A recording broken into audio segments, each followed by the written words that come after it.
They called it brunch, but really, it was just Sunday lunch dressed up with champagne and cutting remarks. I sat at the long oak table, sunlight bouncing off the polished wood, when my mother, Diane, leaned back with her mimosa and said it, the word she had probably practiced 100 times before. "You're a nobody, Claire," she said, as if she were just commenting on the weather.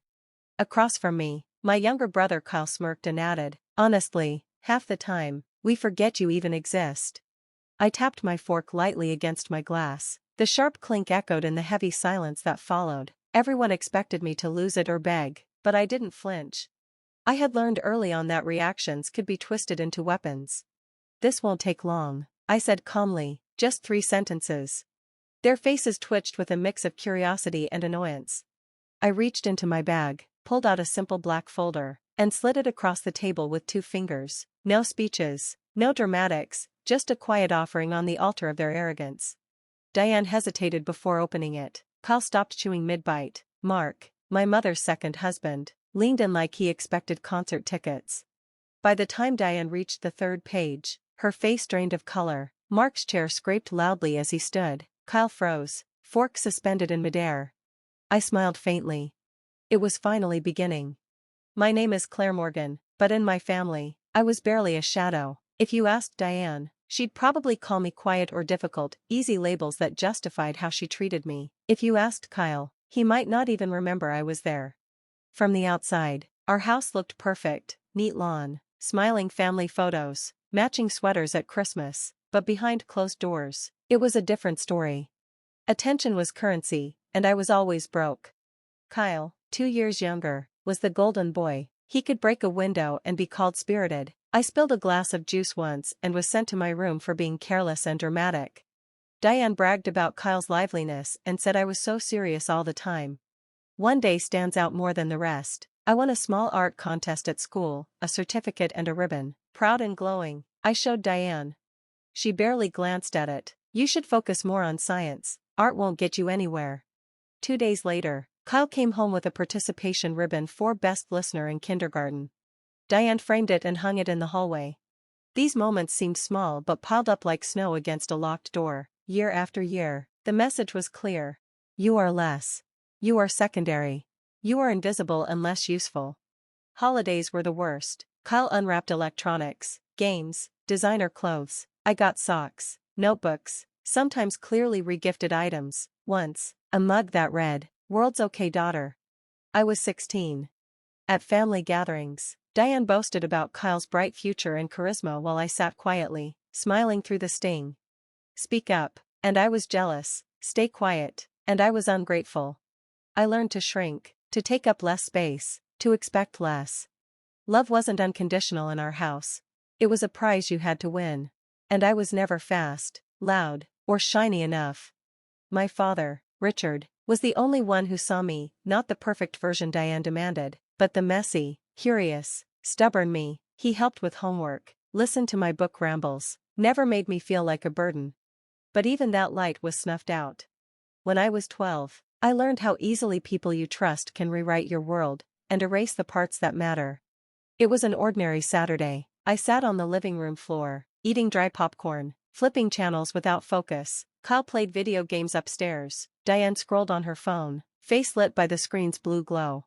Suddenly, she muted the TV and looked at me. Her voice was unnervingly calm. "I need to show you something." Even then, I knew the tone, serious, final. She showed me her phone, a single text message.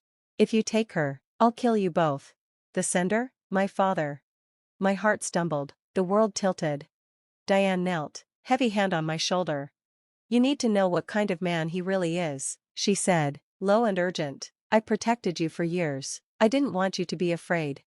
She comforted me like a mother soothing a nightmare, except she had brought the nightmare in. I wanted to scream it wasn't true, that my gentle Richard wouldn't send such a message. But the screen glared back. I didn't cry, I just sat there, stunned, as Diane spun her story, Richard's instability, her fight for custody, the danger lurking just beyond. By Monday, she'd filed papers, custody revoked, visitation gone. My father, who built model rockets with me, vanished. No calls, no visits, no letters, silence. I was told to be grateful. grateful to be safe, grateful to be free.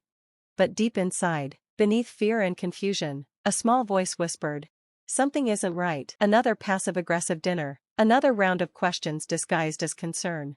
"So, still doing that little office job?" Diane asked, her voice light, but her eyes sharp. I didn't answer, just stared at my phone, thumb hovering, mind elsewhere. Then, before I could second-guess myself, I typed the only number I still knew by heart. "Hi, I don't know if this is still your number, but I wanted to say hello, Claire." I hit send, my pulse thudded in my ears. 15 minutes later, the screen lit up. "Claire, I've been waiting 10 years for this." That was all it took.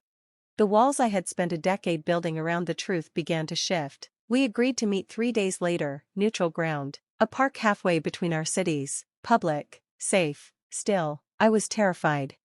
I was afraid he'd changed, that time had hardened him, that the man I remembered wasn't real. But there he was, sitting on a bench, coffee in hand, wrapped in the same old leather jacket he used to wear when it got cold, and I knew, in that instant, it wasn't my memory that had failed me. It was everything else. We sat for hours, wrapped in autumn air and hesitant small talk, safe topics, weather, work, books. Then finally, I asked the question I had carried like a wound. "Did you send that message?" He didn't react, didn't flinch. He just shook his head and said, quietly but firmly, "No, Claire, I never would." He didn't cry, didn't beg, just looked at me the way he always had, calm, present, heartbroken. And for the first time in years, my gut stopped screaming. But belief wasn't enough. Not for what they stole. Not for what they destroyed. I needed the truth. So I searched for it.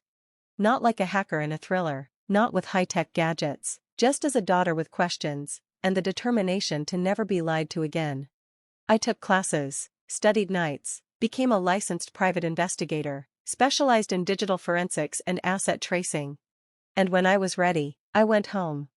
I told Diane I'd lost my job, said I needed to stay for a while. She sighed and offered the laundry room, made it clear I was there on sufferance, that vacuuming and dishes were my rent. Perfect. While they carried on, smug in their assumptions, I worked in secret, old laptops, forgotten desktops, filing cabinets long untouched. Then I found it, in the back of Diane's closet, behind a stack of sweaters, a beat-up laptop, password protected.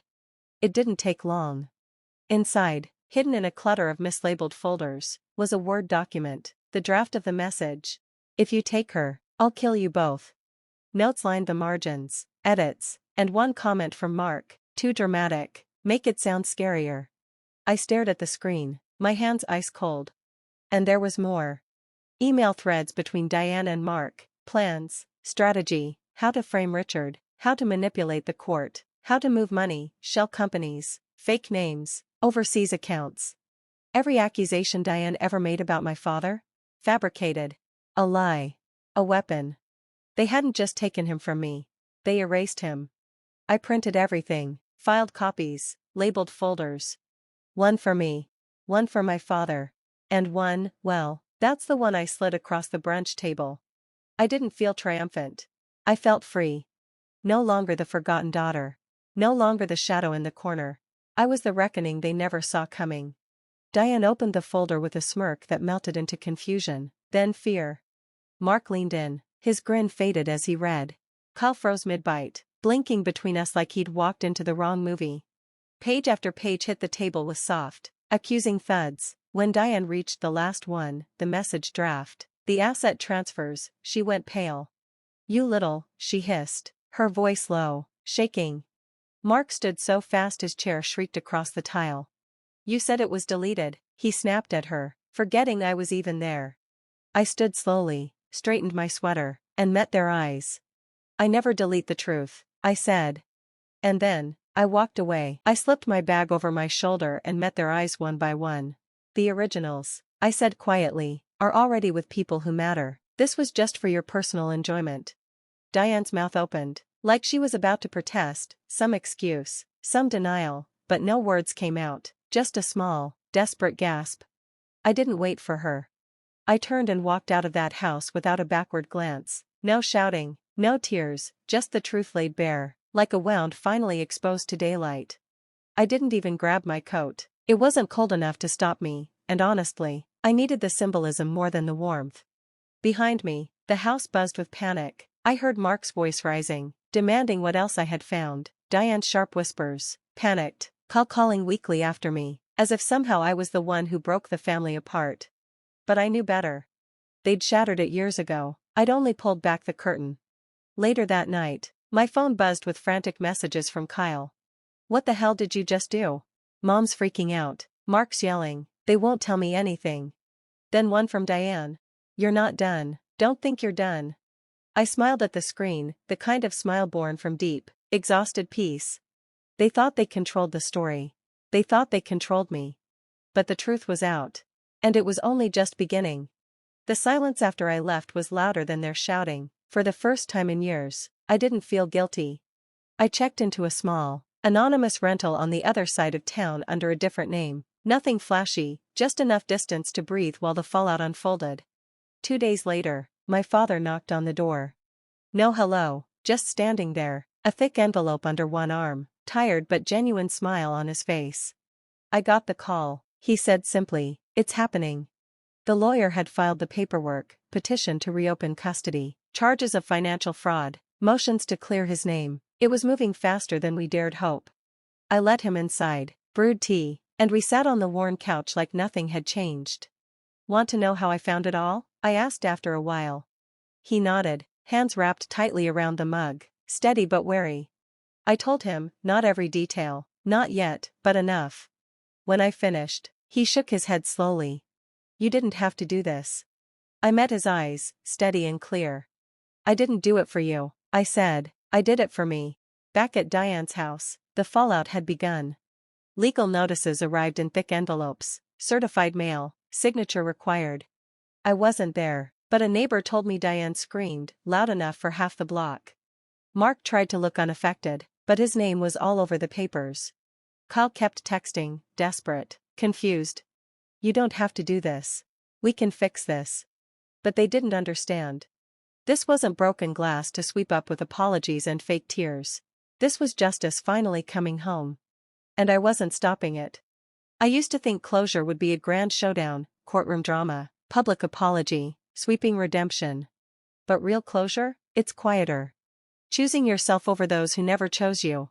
Waking up and knowing you owe no one an explanation for existing. In the weeks that followed, Diane's carefully built world unraveled. Legal summons, frozen accounts, friends and neighbors quietly pulling away as the truth leaked out.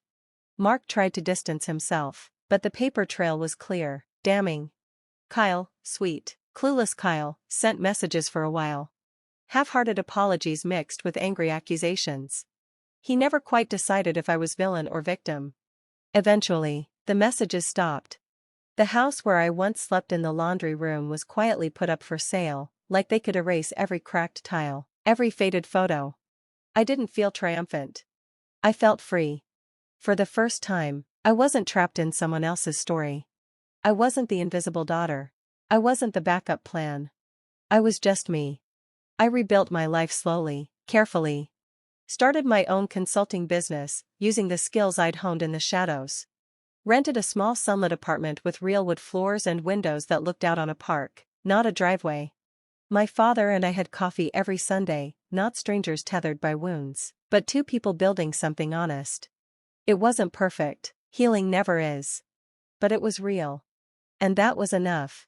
If you're listening, and you've ever felt invisible, ever been told your worth depends on someone else's recognition, hear me now. You matter. Your voice matters. The truth, no matter how long it takes, matters. You don't have to carry their lies forever. You don't have to keep proving yourself to those committed to misunderstanding you. Sometimes, the best revenge isn't anger. It's peace. It's building a life so full and genuine they can't touch it.